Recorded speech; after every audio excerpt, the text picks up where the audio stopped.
on several occasions since his pilgrimage to Mecca 2 years ago. And since yesterday afternoon he's been drinking enough coffee to give him jaundice, while casually spreading the story of a dream he had.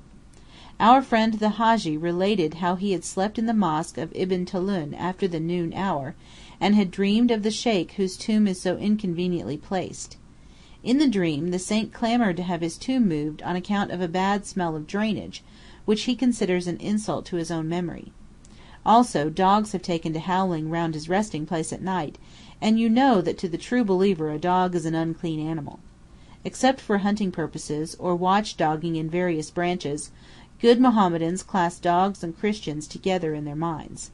Well, already the Hadji's dream is working like yeast. The news of it is being carried from one café to another, and I hope that a few more nights' work will do the trick. The votaries of the saint will get up a petition to have his body moved.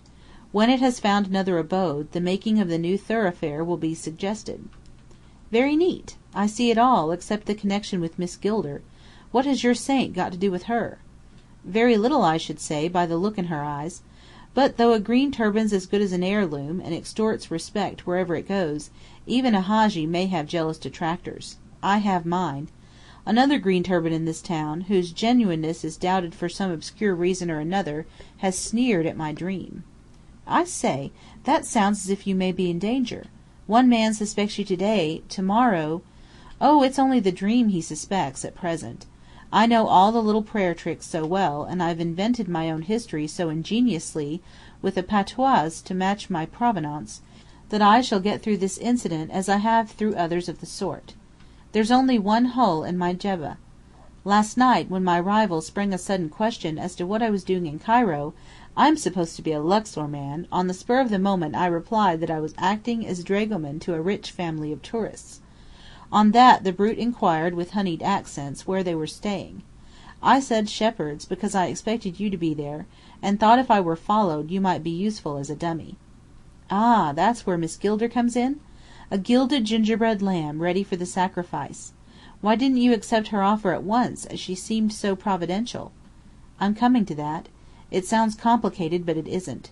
For one thing, though, it may be well to wait and find out a little more about that goat-eyed Armenian of yours. He isn't mine. I want to know for certain whose he is. If he has anything to do with my rival Hadji, there's more venom and wit inside that green turban than I've given it credit for.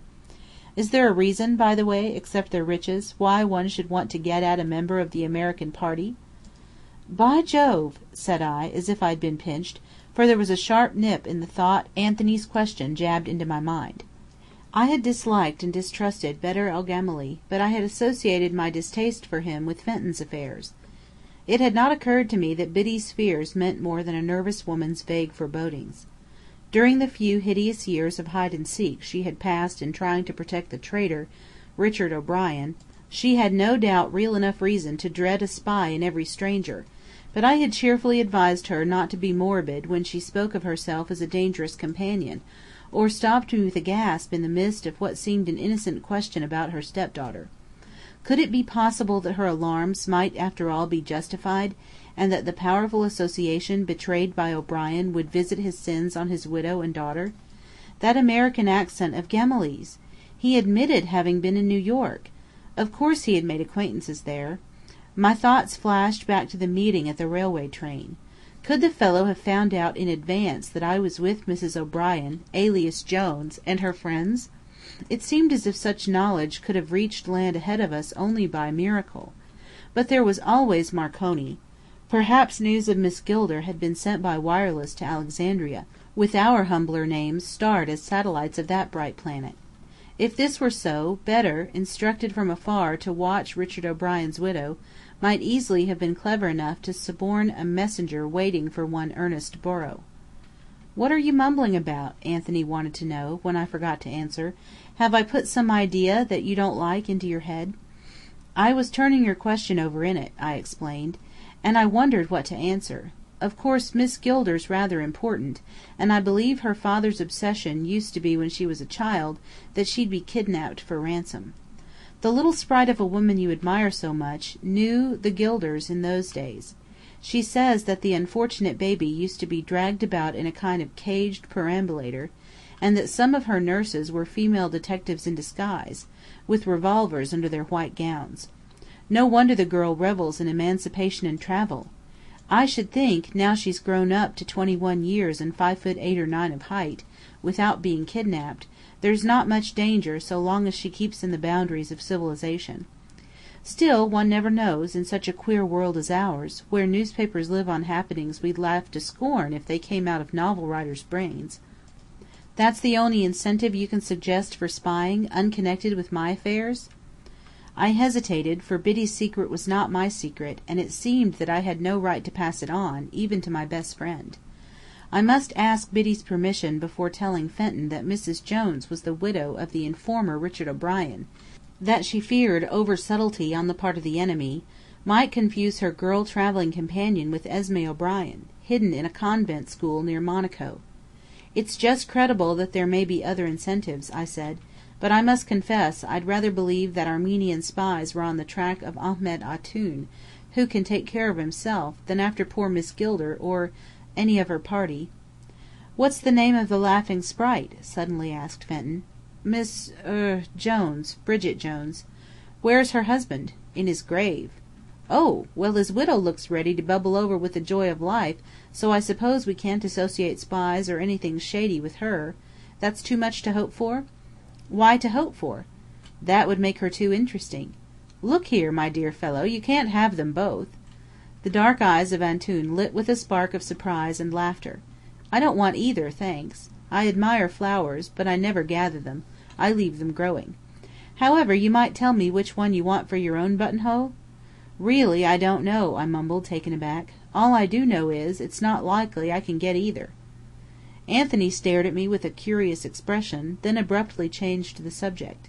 "You've heard of Sir Marcus Lark?" he asked. "Of course," said I, surprised at this question sandwiched into our affairs. "Sir Marcus Lark is a man who has his finger in many pies, but I didn't see how he could poke one into ours. Everybody knows Sir M.A. Lark, given a baronetcy by the Radicals some years ago in return for services to the party, starting and running a newspaper which must have cost him £50,000 before it began to pay. He has financed theatres and vegetarian restaurants. He owns cocoa plantations and factories, and a garden city. He has a racing yacht which once beat the German emperors. He owns 2 hotels. He has written a book of travel. His name as a director is sought by financial companies. He has lent money to a distressed South American government in the making. And though the success of his enterprises has sometimes hung in the balance for months or years, his wonderful luck seems invariably to triumph in the end. So much so that Lark's Luck has become a well-known heading for newspaper columns, in the middle of which his photograph is inset. At the mention of his name, the oft-seen picture rose before my eyes.